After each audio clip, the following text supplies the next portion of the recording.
মা হুয়ার রূহ, মুহাম্মদ আমাদেরকে বলে শোনাও রূহ কারে বলে, কেমন করে আসে, কেমন করে যায়, এ ব্যাপারে কি জানো বলো। 2 নাম্বার প্রশ্ন, মান হুম আসহাবুল কাহফ, আসহাবে কাহফ সম্পর্কে কি জানো। 3 নাম্বার প্রশ্ন, মান হুয়া যুলকারনাইন বাদশা সম্পর্কে কি জানো। আল্লাহর হাবিব সাল্লাল্লাহু আলাইহি ওয়াসাল্লাম বললেন গাদান উজিবুকুম, আগামীকাল বলে দেব।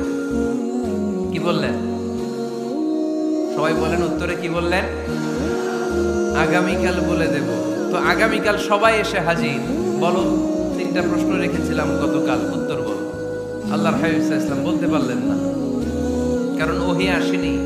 তিনি ছিলেন ওহী নির্ভর, ডিপেন্ডেন্ট অন ওয়াহি, dependent on revelation, guided by the ওয়াহি।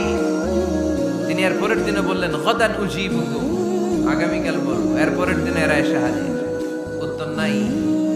আল্লাহর হাবিব সাল্লাল্লাহু আলাইহি ওয়াসাল্লাম আবারও বললেন গাদান উজিবুকুম, আগামীকাল বলবো। এর পরের দিনে এরা এসে হাজির। এরকম 1 দিন 2 দিন 3 দিন নয়, টানা 15 দিন আল্লাহর হাবিব সাল্লাল্লাহু আলাইহি ওয়াসাল্লামের প্রশ্নগুলোর উত্তর করতে পারেন নাই।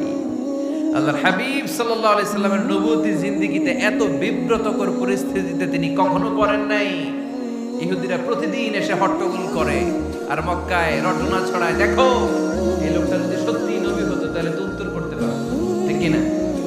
যেহেতু উত্তর করতে পারে না, আসলে সে আসল নবী নয়, সে ভণ্ড নবী, মিথ্যা নবী। পড়েন না আউযুবিল্লাহ। 15 দিন পর আল্লাহ আয়াত নাযিল করলেন ওয়ালা তাকুলান্না লিশাইইন ইন্নী ফাইলুন যালিকা গাদা ইল্লা আইয়াশা আল্লাহ। ও নবী, ভবিষ্যতের ব্যাপারে সামনে থেকে যখন আপনি ওয়াদা দিবেন, ওয়াদা দেওয়ার সময় ইনশাআল্লাহ শব্দটা মিলিয়ে দিবেন। সুবহানাল্লাহ পড়ে। আল্লাহর হাবিব সাল্লাল্লাহু আলাইহি সাল্লামকে শিখানোর মধ্য দিয়ে গোটা উম্মাহকে আল্লাহ শিখাই দিলেন যে ভবিষ্যতের কমিটমেন্ট যখন দিব, প্রমিস যখন দিব, প্রমিস দেওয়ার সময় কি বলবো? কি বলবো? আল্লাহর হাবিব সাল্লাল্লাহু আলাইহি সাল্লাম ইনশাআল্লাহ বলতে ভুলে গিয়েছিলেন। এজন্য 15 দিন, টানা 15 দিন ওহী আসে নাই।